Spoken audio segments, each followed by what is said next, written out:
بسم اللہ الرحمن الرحیم۔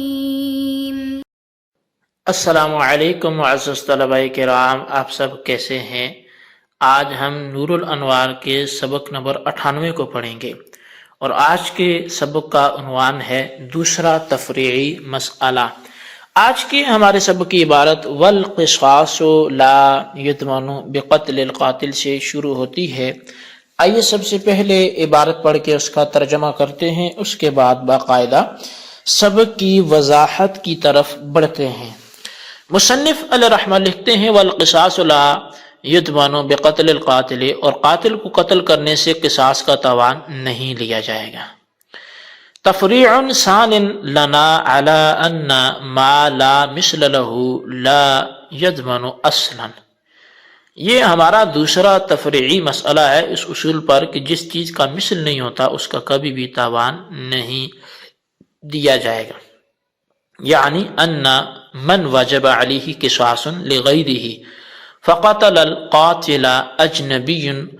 غیر ورثة المقتول فلا یضمن هذا الاجنبی لاجل ورثة المقتول شیئا من الدیة والقصاص عندنا وإن كان يضمن لأجل ورثة هذا القاتل البتة، یعنی وہ شخص جس پر غیر کا قصاص واجب ہو، پھر ورثہ مقتول کے علاوہ کسی اجنبی نے قاتل کو قتل کر دیا، تو ہمارے نزدیک یہ اجنبی ورثہ مقتول جو اول ہیں ان کو دیت اور قصاص میں سے کچھ بھی تاوان نہیں دے گا، اگرچہ یہ اجنبی اس قاتل کے ورثہ کے لیے تاوان دے گا۔ اور وذالک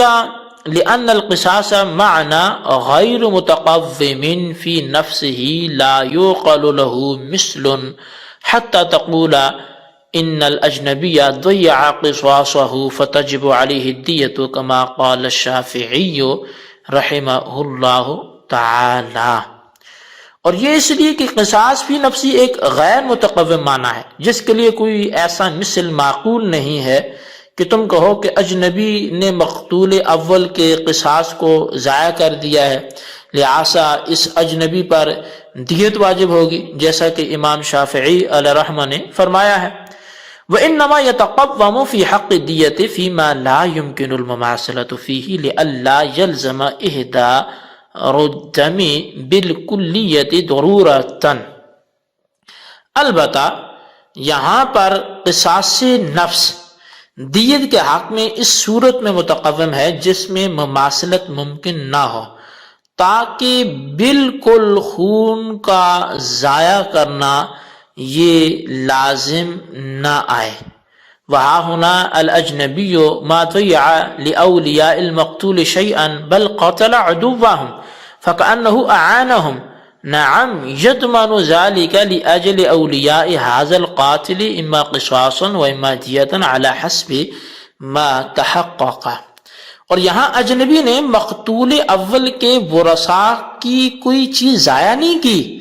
بلکہ اس نے ان کے دشمن کو قتل کیا ہے،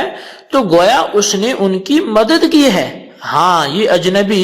اس قاتل کے ورثاء کو زمان دے گا،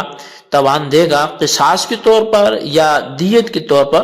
جو بھی اس کے بارے میں ثابت ہو تو اسی اعتبار سے تاوان دینے کا مجاز ہوگا۔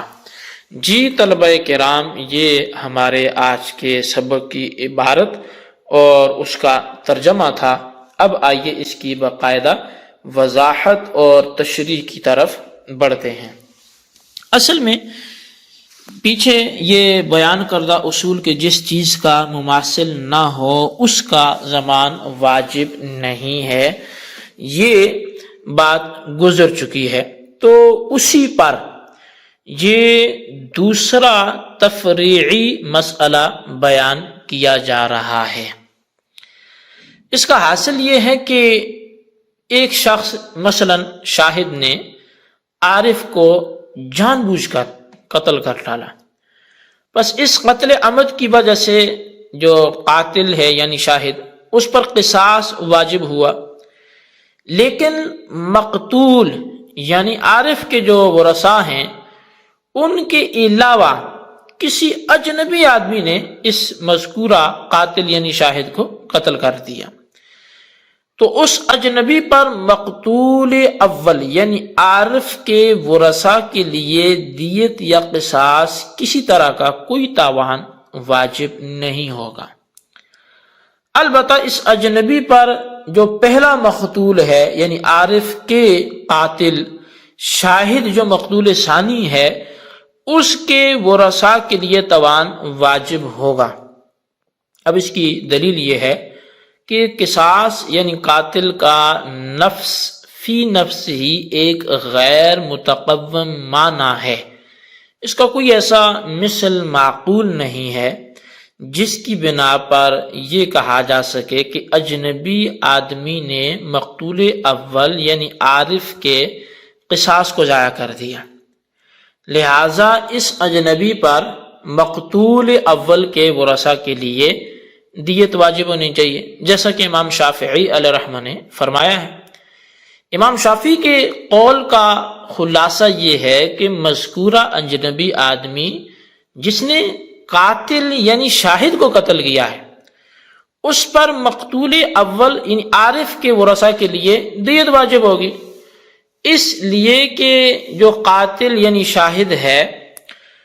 اس شاہد پر واجب شدہ قصاص جو نفس مقتول اول عارف کے ورثاء کے لیے ملک متقوم ہے، جیسا کہ قتل خطا میں نفس کا تاوان مال کے ساتھ ادا کیا جاتا ہے، پس جس طرح قتل خطا میں نفس قاتل متقوم ہے، اسی طرح قتل عمد میں بھی قاتل کا نفس متقوم ہوگا، اور قتل عمد میں قاتل کا نفس مقتول اول کے ورثاء کی ملک ہے، اور اس کو اجنبی آدمی نے چونکہ ضائع کیا ہے، لہذا اجنبی آدمی پر مقتول اول عارف کے ورثاء کے لیے اس کا تاوان یعنی دیت واجب ہوگی۔ وَإِنَّمَا يَتَقَوَّمُ فِي حَقِّ الدِّيَّةِ سے اسی چیز کا جواب دیا جا رہا ہے، اور اس جواب کا حاصل یہ ہے کہ قتل خطا جس میں مماثلت ممکن نہیں ہے، اس میں جان جو ہے نفس ہے، یہ دیت کے حق میں خلاف قیاس اس لیے متقوم ہے تاکہ بظاہر کلی طور پر ایک محترم جان کا ضیاع کرنا لازم نہ آ جائے۔ پس جب قتل خطا میں نفس کو خلاف قیاس ایک ضرورت سے متقوم بنایا گیا، قیمتی مانا گیا، تو اس پر کسی چیز کو قیاس نہیں کیا جائے گا، اور جب اس پر قیاس نہیں کیا جائے گا تو قصاص معنی متقوم نہیں ہوگا، اور جب قصاص معنی متقوم نہیں ہے تو اس اجنبی نے جو شاہد کو قتل کر کے مقتول اول یعنی عارف کے ورثاء کا کچھ ضائع نہیں کیا، بلکہ ان کے دشمن کو قتل کر کے گویا کہ اس نے تو ان کی مدد کی ہے، اور جب اس نے ان کی مدد کی ہے تو مدد کرنے والے پر تو کوئی بھی تاوان لازم نہیں ہوتا، تو لہذا مقتول اول یعنی جو عارف ہے اس کے ورثاء کے لیے مذکورہ اجنبی آدمی پر کوئی تاوان واجب نہیں ہوگا۔ ہاں، اس اجنبی پر مقتول ثانی یعنی شاہد کے ورثاء کے لیے تاوان واجب ہوگا، پس اگر اس اجنبی نے قاتل کو عمدن قتل کیا ہے تو اجنبی پر قصاص واجب ہوگا، اور اگر خطأً قتل کیا ہے تو دیت واجب ہوگی۔ جی طلبہ کرام، یہ ہمارا آج کا سبق تھا، اور آج کے سبق میں ہم نے ایک مثال کے ذریعے ایک تفریعی مسئلے کو سمجھا، اور چونکہ بات دراصل یہ ہے کہ ایک شخص جو دوسرے کو اجنبی ہے اور وہ قتل کر رہا ہے قاتل کو، تو گویا کہ جنہوں نے اس سے قصاص لینا تھا ان کی طرف سے اسی نے قصاص لے لیا، تو یہ ان پہلے مقتول کے ورثاء کے لیے معاون ثابت ہوگا، تو لہٰذا معاون جو ہوتا ہے اس کا احسان مانا جاتا ہے، اس کو بدلے میں اس پر تاوان لازم نہیں کیا جاتا۔ اور دوسرا جو کہ قاتل تھا اور اس کو اس نے قتل کر دیا، اب یہ جو پہلا قاتل تھا تو چونکہ وہ دوسرے کا مقتول بن گیا، یعنی پہلے کے لیے وہ قاتل تھا اور دوسرے کا وہ مقتول بن گیا، دوسرے نے اس کو قتل کیا،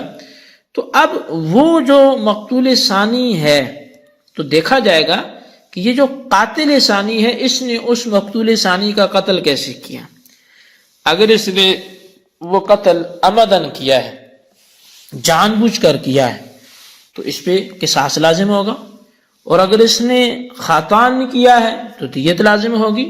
تو بہرحال یہ ثانی کے اعتبار سے اول کے لیے اس پر کچھ بھی لازم نہیں ہوگا، یعنی اول مقتول کے لیے اس قاتل ثانی پر کچھ بھی لازم نہیں ہوگا۔ یہ ہمارا آج کا سبق تھا، اس کو اچھے انداز سے نوٹ کریں اور بالخصوص ان سوالات کے جوابات بھی تحریر فرمائیں۔ سوال نمبر 1 یہ ہے کہ دوسرا تفریعی مسئلہ کیا ہے، اس کا خلاصہ تحریر کریں۔ اور سوال نمبر 2 یہ ہے اس مسئلے کو کسی مثال کے ذریعے بیان فرمائیں۔ اللہ تبارک و تعالیٰ سے دعا ہے جو کچھ ہم نے پڑھا سنا اسے یاد رکھنے کی توفیق نصیب فرمائے، آمین بجاہ نبی الامین صلی اللہ علیہ وسلم۔